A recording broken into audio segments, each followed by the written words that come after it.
દાહોદ જિલ્લામાં સરકારી સાયકલો ઇંતજારમાં ધૂળ ખાતી નજર આવી। આ સાયકલ વિદ્યાર્થીનીઓને આપવાની હતી પર જંગ ખાતી નજરે ચડી। વર્ષ 2023ના શાળા પ્રવેશોત્સવમાં આપવાની હતી સાયકલ, પણ આ સાયકલ મામા સાહેબ ફડકે સરકારી કુમાર છાત્રાલયના પ્રાંગણમાં ધૂળ ખાતી નજર આવી। લાખો રૂપિયાના ખર્ચે ફાળવેલી સાયકલો સરકારના જવાબદાર અધિકારીઓ દ્વારા આપવામાં ન આવતા છાત્રોમાં રોષના માહોલ છે। દાહોદ જિલ્લા બ્યુરો ચીફ ઇમ્તિયાઝ ઘાંચીની એક રિપોર્ટ। નમસ્કાર। છોટાઉદેપુરની અંદર વિદ્યાર્થીનીઓને આપવા માટેની હજારો સાયકલ બાદ આજે તમે દાહોદની અંદર પણ આ જ રીતની એક પરિસ્થિતિ જોવા મળે છે। મામા સાહેબ ફડકે સરકારી કુમાર છાત્રાલય દાહોદ, આવો તમને બતાવીએ।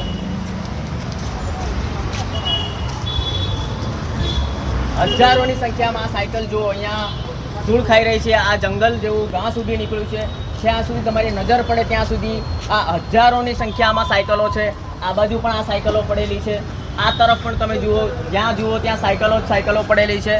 આ સાયકલો શાળા પ્રવેશ ઉત્સવ 2023માં બાળકીઓને આપવાની હતી।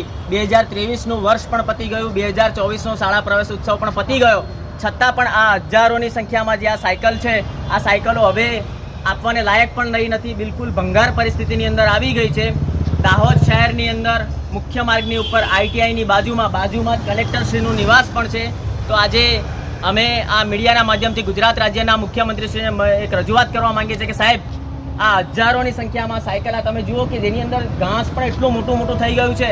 અહીંયાના સ્થાનિક લોકોને પૂછતા જાણવા મળ્યું છે કે લગભગ 2 વર્ષ કરતાં વધુ સમયથી આ સાયકલો અહીંયા પડી છે। તો આ સાયકલો અહીંયા શા માટે પડી છે? આ સાયકલોને વિતરણ શા માટે નથી કરવામાં આવ્યું? એટલે જવાબદાર તંત્રની વિરુદ્ધ કડકમાં કડક પગલાં ભરવામાં આવે એવી અમારી આપ સાહેબશ્રીને નમ્ર વિનંતી છે। આ જુઓ, આ તરફ પણ જુઓ, આ તરફ પણ હજારોની સંખ્યામાં સાયકલ પડી છે। તમને નજીક લઈ જઈને બતાવીશું તમને। આ જુઓ, આ સાયકલ શાળા પ્રવેશ ઉત્સવ 2023ની છે।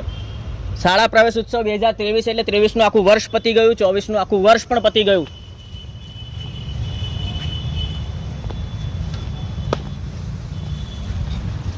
એટલે માનનીય મુખ્યમંત્રી સાહેબ, આદિવાસી વિસ્તારની અંદર આદિવાસી વિદ્યાર્થીનીઓ સારું શિક્ષણ મેળવે, 8મું ધોરણ પાસ કરી અને 9મા ધોરણમાં પોતાના ગામમાં શાળાની વ્યવસ્થા ન હોય તો અન્ય ગામમાં જવું પડતું હોય છે, તો એમને આવવા જવાની વ્યવસ્થાના ભાગરૂપે આ સાયકલો આપવાની હોય છે।